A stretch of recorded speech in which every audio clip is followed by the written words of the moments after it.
Olá, o Arquivo Record de hoje conta a história do mais italiano dos times brasileiros, o Palmeiras. Fundado há 94 anos, o clube tem uma trajetória que se confunde com a da cidade de São Paulo. Quando surge o alviverde imponente. O futebol pode ter vindo ao Brasil pelas mãos de ingleses, mas os imigrantes italianos contribuíram muito para o crescimento do esporte no país. Um deles, Caetano Tosi, trouxe um sonho do velho continente: ajudar na formação de um clube. E ele acabou inspirando Luiz Servo, Ezequiel Simono, Luiz Emanuel Marzo e Vicente Ragonetti para a fundação do Palestra Itália, no dia 26 de agosto de 1914, uma quarta-feira. Assim como um imigrante italiano, o Palestra era humilde, pobre. Mas aos poucos, graças ao fanatismo de um povo pelo calcio, o nosso futebol, o time destinado para os oriundos italianos ganhou força, virou um vencedor.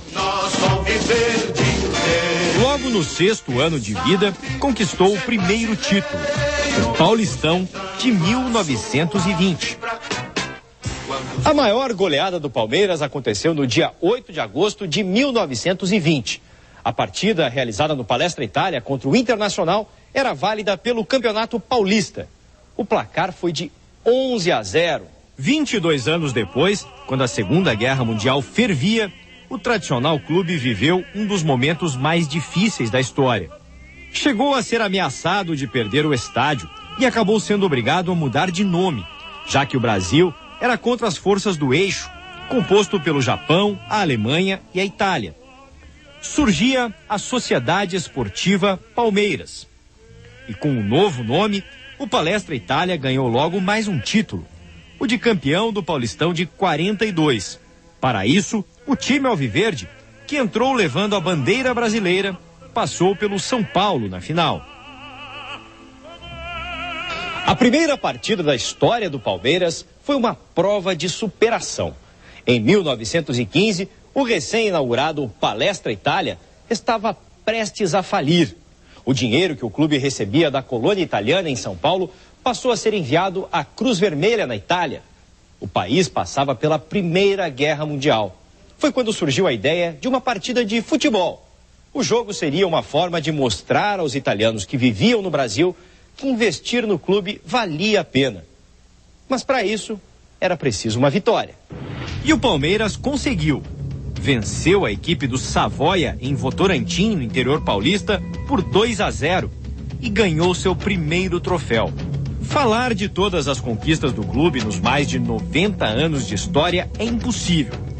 Mas algumas foram muito marcantes, como a Copa Rio de 51, um mundial realizado no Rio de Janeiro. A competição contou com fabulosos times, como o Juventus da Itália, o Sporting de Portugal, o Olympique da França e o Nacional do Uruguai. Na final, o Palmeiras empatou com o time italiano em 2-2 e ficou com a taça. Na mesma década, o Palmeiras começou a travar um duelo especial com o Santos de Pelé. Por muitas vezes, o alviverde foi uma enorme pedra no sapato para o time do rei do futebol. Em 59, por exemplo, a equipe que tinha Valdir, Joaquim de Moraes, Djalma Santos, Julinho, Romeiro, Chinesinho e companhia derrotou o Peixe por 2-1 na final do Paulistão. Uma conquista histórica da forte equipe comandada por Oswaldo Brandão. Em 1965, o Palmeiras representou o Brasil na inauguração do estádio do Mineirão. Pela primeira vez na história do futebol brasileiro, uma equipe foi convidada para compor toda a delegação, do técnico ao massagista, do goleiro ao ponta esquerda. O jogo foi contra o Uruguai e o Palmeiras goleou. O time inteiro do Verdão vestiu a camisa da seleção brasileira. O placar foi de 3-0 para o Brasil, com gols de Rinaldo, Tupanzinho e Germano. E o Palmeiras ganhou o justo apelido de Academia. Nos anos 70, o Palmeiras continuava dando aula de futebol. Bicampeonato brasileiro em 72 e 73, provou a força do time, que tinha Leão, Ademir da Guia e Luiz Pereira.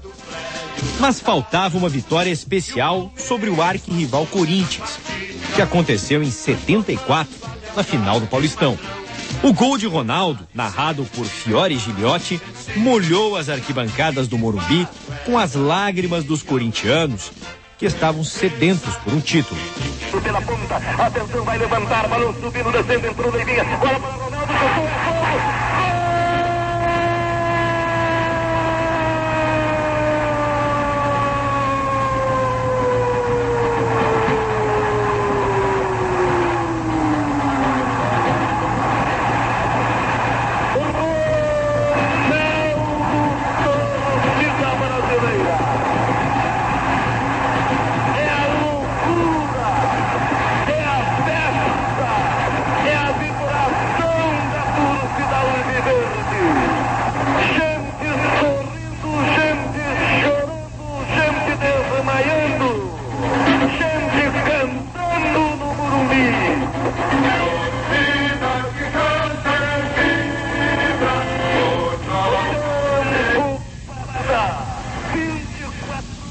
Até a década de 70, a Sociedade Esportiva Palmeiras dominava o futebol de São Paulo. O Santos de Pelé dividia com o Palmeiras a hegemonia do futebol paulista. Mas era o time do Parque Antártica o maior vencedor de títulos do Paulistão. Só que a partir de 1976, o Verdão entrou na seca de conquistas. Época sofrida que durou até 12 de junho de 93. Palmeiras e Corinthians fizeram a final do Paulistão daquele ano. Mais uma chance para a tão sonhada quebra do tabu. Veio o primeiro jogo e o Corinthians venceu por 2-0. Viola marcou e ainda imitou um porco na comemoração. Os palmeirenses ficaram mordidos. Será que a escrita iria continuar? Uma semana depois, Vanderlei Luxemburgo preparou uma revanche. No primeiro tempo, Zinho abriu o placar para o Palmeiras. O jogo era nervoso, truncado. No segundo tempo, Evair ampliou a vantagem e Edilson fez o terceiro. Ao todo, 4 expulsões. Tonhão pelo Palmeiras e Henrique, Ronaldo e Ezequiel pelo Corinthians. O jogo foi para a prorrogação. O Corinthians teria que vencer no tempo extra para ficar com o título. Mas Evair pôs fim às chances corintianas com este pênalti. 4-0 no total. Aí era só esperar o tempo passar. Depois de 17 anos, o Verdão derrubava o maior tabu da história do clube. Os rivais históricos, Palmeiras e Corinthians, já se uniram para ajudar financeiramente o São Paulo. Em 1938, quando o Palmeiras ainda era chamado de Palestra Itália, os dois times fizeram um jogo com o objetivo de arrecadar fundos para o time do Morumbi, que afundava em dívidas. Ao longo dos mais de 90 anos de história, o Palmeiras alternou períodos de fracassos e de glórias. A década de 90 foi de grandes conquistas. O time alviverde levou mais 2 títulos paulistas, 94 e 96, mais 2 brasileiros, 93 e 94, uma Copa do Brasil, 98, e o principal, uma Libertadores da América, em 99, com direito a eliminar quem da competição? O Corinthians. O Alvinegro sofreu com o Alviverde também no ano seguinte, quando voltou a perder para a equipe palmeirense na mesma competição. O pênalti que Marcos defendeu na cobrança de Marcelinho Carioca até hoje é lembrada por todo palestrino.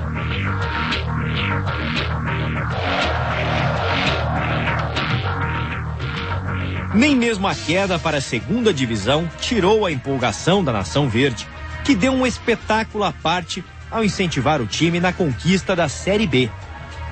Verde é a cor da esperança, algo que o torcedor do Palmeiras nunca perde.